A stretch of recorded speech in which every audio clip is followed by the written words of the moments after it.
Hi guys, and welcome back to my channel.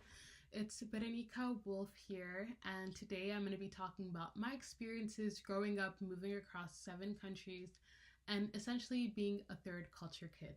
So let's hop right into it. In terms of pros, number one, you get to travel the world and you are exposed to so many different cultures. This is such an advantage because you get to experience different languages, different traditions, festivals, and see different ways that people live their life. And that really helps to shape your worldview. And I think that it really does have an effect on what you and how you envision your life to be. The second one is you really get a lifetime of memorable experiences. Obviously, now this depends on your experience growing up, but you have a lot of usually unique travel opportunities that a lot of other people don't get, and that maybe in the moment you might not realize is that special, but it's something that you may go on to cherish forever. For example, I always think of when I was 4 years old and I was turning 5, and it was my birthday, and my family and I, we went to a safari reserve, and this was in Zambia. And just seeing so many of the beautiful animals like lions and tigers and hippopotamuses and monkeys, and being able to really be in the nature and seeing all of these animals that I've seen on TV in person, and having crazy situations like one morning there were a bunch of elephants surrounding our bungalow, an elephant mother and her babies. So an experience like that, where else are you gonna get it? You're not gonna get it in New York City or in Boston, right? So another one is you really get to meet diverse people and gain social skills. So in terms of meeting diverse people, obviously if you're moving all around the world, you're going to be interacting with people from all around the world as well. And you're going to be able to see patterns really, really quickly because you're getting so much volume of input. And you're going to be able to see that despite, people looking completely different from you, there is at least one thing that you have in common with every single person on this earth. Whether that's something as little as, you guys both like your tea with no sugar or something. And that's such a powerful realization because it makes connecting with people so much easier, because it kind of gives you a formula. And I will make a video later about how to make friends and how to really be comfortable and confident when interacting with people, and how to navigate in a social space. And in terms of the second half of that, meeting diverse people and gaining social skills, you have to gain social skills. Well, you don't have to, but it's really either you sink or swim, because when you're a kid, I believe I went to around like over 10 schools. You are always the new kid. You're always going into new environments. And especially, when you're in elementary school, middle school, your friends are so important to you and you are going to want to make friends. So it's really your onus to basically be an attractive person insofar as be someone that people want to be friends with. And there's also a way to make yourself more appealing so that people want to be friends with you. But you really have to learn through trial and error. And one of the great things about moving around so much is also you get to really reinvent yourself. I can think of some schools, especially when I was younger, where I did not really like my social history, my social position. There were some mistakes that I had made, and it was all good and dandy because in 2 years I could pack up and I can go to a new place, dust my shoulders off, get back. It's a new game, a new landscape, it's new people, and I can apply the lessons that I've learned in the past to make sure that I do better in the future. And that's something that I always try to do. But even though it was subconsciously, I think this is what a lot of kids who move around do, because we're social beings. We're built to live in packs. And if you were an outsider, if you were isolated from a pack, then that would mean that you would die, essentially. So as a child, even though you're not going to die if you don't have friends, but if you're in a school and pretty much the only people that you know in the entire country are in the school, and you don't have any friends.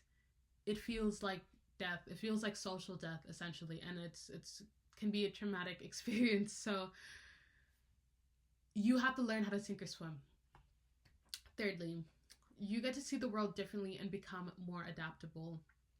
When you're constantly being thrown into unknown situations and you have to sink or swim, you quickly learn that you make change your superpower. You become a person that can face new challenges, but because you're mentally tough and because you faced so many challenges in the past before and come up with your own toolkit, you're able to have a lot more confidence going into situations and a lot of times make it out on top because you've done it so many times before. You also just tend to have a wider lens on the world, a more global perspective. You tend to be more open-minded, more compassionate.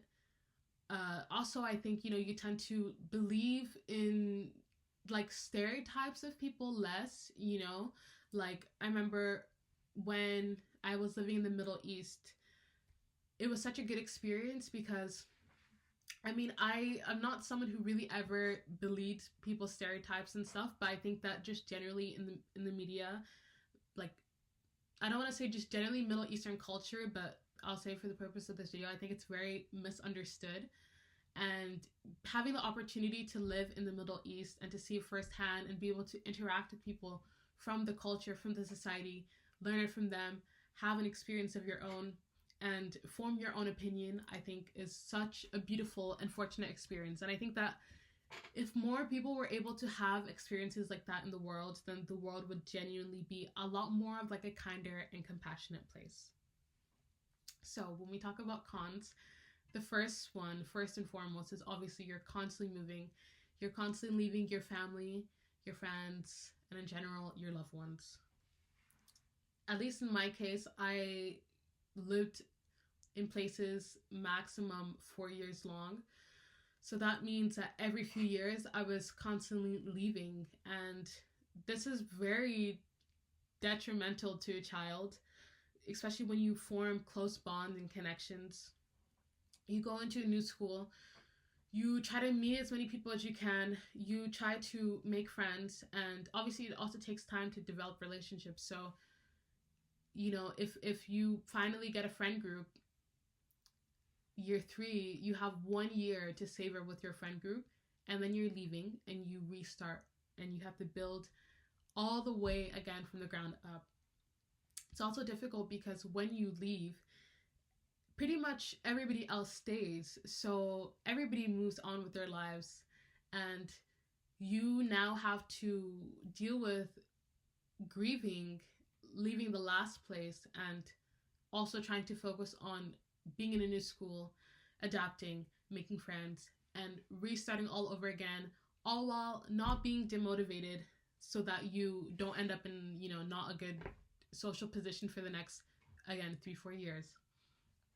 Another thing is culture shock.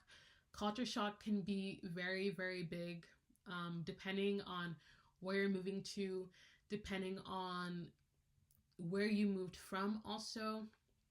And this can be stuff as simple as not looking the same as everybody else that lives there, right? Or that's from that country. For a while, I lived in Sri Lanka, and I do not look like the average Sri Lankan person. I am also a very tall woman. I'm 5'9", and I believe the average height for a Sri Lankan male is around 5'7". So, and the woman I think is like 5'3". So whenever, I would go out on the streets, everybody would stop and just stare at me.